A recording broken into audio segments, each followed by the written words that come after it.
मेरे चैनल में आप सभी का स्वागत है। आज हम जो विषय पढ़ेंगे वो है इलेक्ट्रॉनिक मीडिया की शब्दावली। ठीक है, तो बच्चों अगर इससे पहले आपने मेरे चैनल को अगर सब्सक्राइब नहीं किया है तो प्लीज़ सब्सक्राइब कीजिए, आप इसे लाइक और शेयर कीजिए जिससे मेरी नई वीडियोस आपको मिलती रहें। तो चलिए शुरू करते हैं कि इलेक्ट्रॉनिक मीडिया की शब्दावली आखिर होती क्या है। तो सबसे पहले देखिए हम बात करेंगे कि इलेक्ट्रॉनिक शब्दावली आखिर है क्या।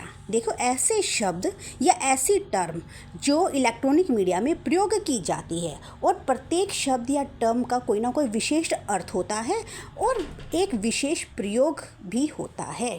ऐसे जो शब्द होते हैं उन्हें इलेक्ट्रॉनिक मीडिया की शब्दावली कहा जाता है।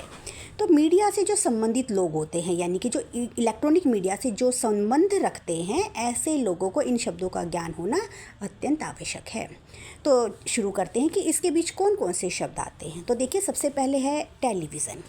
टेलीविज़न तो देखिए जैसे हम सबके घरों में होता ही है, और टेलीविज़न जो है वो इलेक्ट्रॉनिक मीडिया का सबसे अधिक प्रयोग होने वाला उपकरण है। ठीक है, तो क्या कभी हमने ये सोचा है कि आखिर ये काम करता कैसे है। तो देखिए, जो टेलीविज़न प्रसारण जो दृश्य छवियों का प्रसारण है जिसमें आम तौर पर ध्वनि भी शामिल होती है, जो विद्युत चुंबकीय तरंगों के रूप में होती है, जिन्हें प्राप्त होने पर दृश्य छवियों में परिवर्तित कर दिया जाता है। ठीक है, तो उसमें जो नेक्स्ट टर्म आती है वो है बहुत उच्च आवृत्ति, यानी कि वेरी हाई फ्रीक्वेंसी। ठीक है, देखिए इसमें क्या होता है कि 30 और 300 मेगाहर्ट्ज़ के बीच आने वाली रेडियो आवृत्तियों का एक बैंड VHF सिग्नल का इस्तेमाल टेलीविज़न और रेडियो प्रसारण के लिए व्यापक रूप से किया जाता है।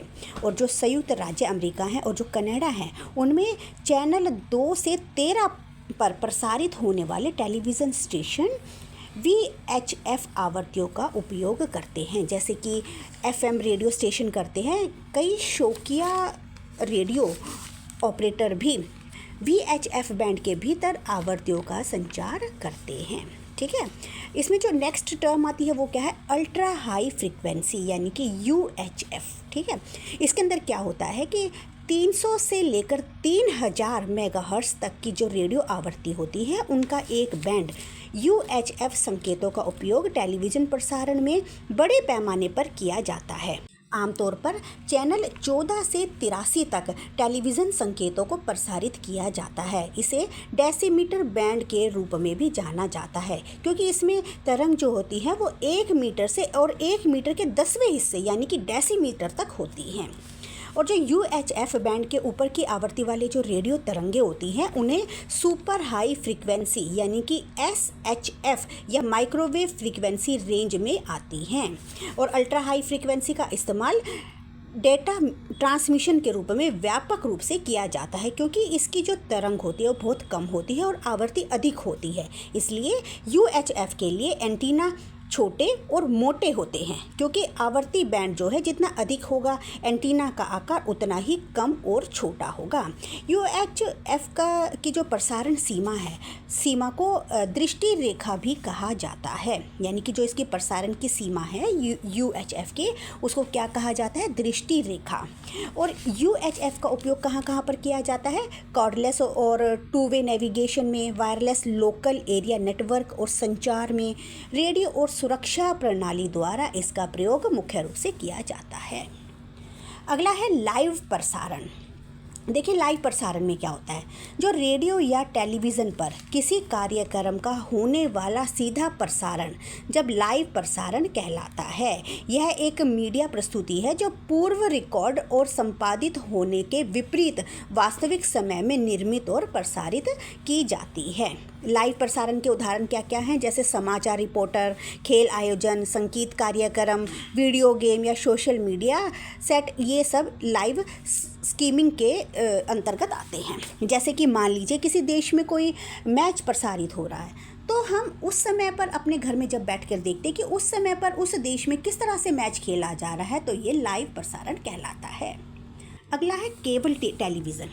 देखिए, केबल टेलीविज़न में क्या होता है कि इसके अंतर्गत टीवी के कार्यक्रम दिखाने का एक ऐसा तंत्र है जिसमें सबसे पहले दूरदर्शन के सिग्नल को किसी केंद्रीय स्थान पर, जिसे कि हेड एंड कहा जाता है, उस स्थान पर ग्रहण करके उसे समाक्षीय केबल या प्रकाशीय फाइबर की सहायता से ग्राहकों के टीवी से जोड़ दिया जाता है।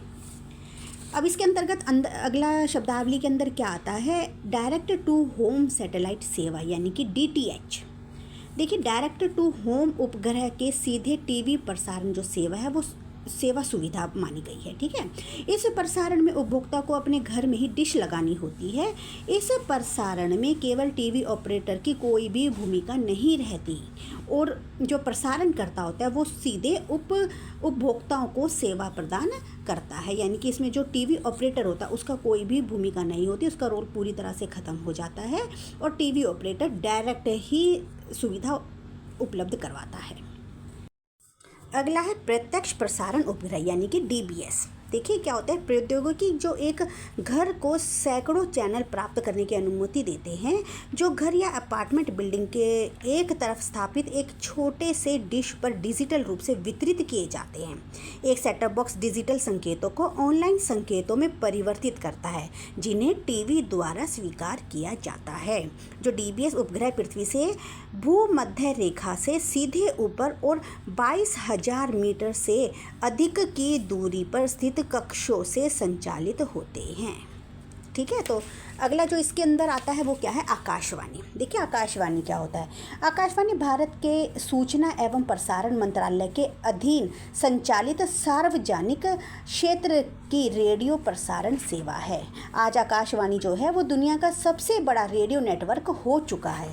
देश भर में आकाशवाणी के 250 से अधिक छोटे बड़े केंद्र हैं। 25 से अधिक भाषाओं और 150 से अधिक बोलियों में इसके कार्यक्रम प्रसारित किए जाते हैं। अगला है FM रेडियो। ठीक है, FM रेडियो क्या होता है, FM रेडियो यानी कि फ्रीक्वेंसी मॉड्यूलेटर रेडियो। रेडियो की एक ऐसी सेवा है जिसे एक सीमित दायरे में ही सुना जा सकता है। कम शक्ति के ट्रांसमीटर से चलाई जा सकने वाली यह सेवा फिलहाल देश के अनेक बड़े शहरों में चल रही है। FM का उपयोग जो है वो कहाँ किया जाता है, संगीत और सामान्य ऑडियो के अधिकांश प्रसारणों के लिए इसका इस्तेमाल किया जाता है। FM रेडियो जो स्टेशन है रेडियो फ्रीक्वेंसी की बहुत उच्च आवर्ती रेंज का उपयोग ये करते हैं। अगला है OB वैन। देखिए OB वैन अथवा आउटडोर ब्रॉडकास्टिंग वैन स्टूडियो के बाहर दूरदर्शन के दूर दराज के क्षेत्र है उनमें सैटेलाइट के जरिए सीधे प्रसारण की व्यवस्था कर सकने वाला एक विशेष वाहन होता है। इस वाहन में एक आधुनिक एंटीना लगा होता है जो कुछ ही मिनटों में अपने आप ही ट्रैकिंग पर चैनल से संपर्क जोड़ लेता है।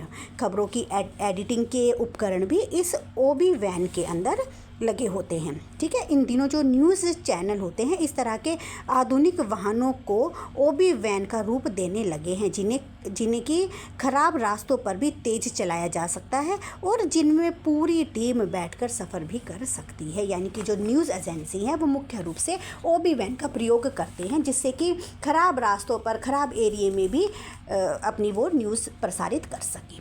अगला है पैनल प्रोड्यूसर। जो टीवी चैनलों में आउटपुट विभाग से जुड़ा एक प्रोड्यूसर जो किसी भी न्यूज़ बुलेटिन को संचालित करता है।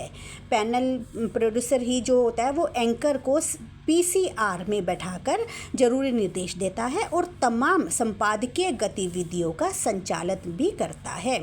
वही खबरों को उनके रन आउट में के हिसाब में प्रस्तुत करता है और ब्रेकिंग न्यूज़ जैसी स्थितियों में एंकर के साथ अपना तालमेल भी बनाकर रखता है। ठीक है, अगला क्या है, PCR क्या होता है, PCR यानी कि प्रोडक्शन कंट्रोल रूम। इस तरह के जो स्टूडियो का एक दिल माना जाता है इसे। स्टूडियो की सारी गतिविधियां यहीं से नियंत्रित और संचालित होती हैं। PCR में एक तैयार खबरों का रन आउट को प्रसारण के लिए रोल किया जाता है। PCR में बहुत से यंत्र भी लगे होते हैं जिनमें होते हैं vision mixer, sound mixer, graphic station, VTR और टेलीप्रॉम्प्ट। ये जो है ये मुख्य उपकरण PCR में लगे होते हैं और PCR में कई मॉनिटर भी लगे होते हैं जिनके जरिए प्रतिस्पर्धी चैनलों के प्रसारण पर भी नज़र रखी जा सकती है। बच्चों, आपने मेरे चैनल को अगर अभी तक सब्सक्राइब नहीं किया है तो आप सब्सक्राइब कीजिए और मैं आशा करती हूँ कि आपको ये टॉपिक आज समझ आ गया होगा। धन्यवाद।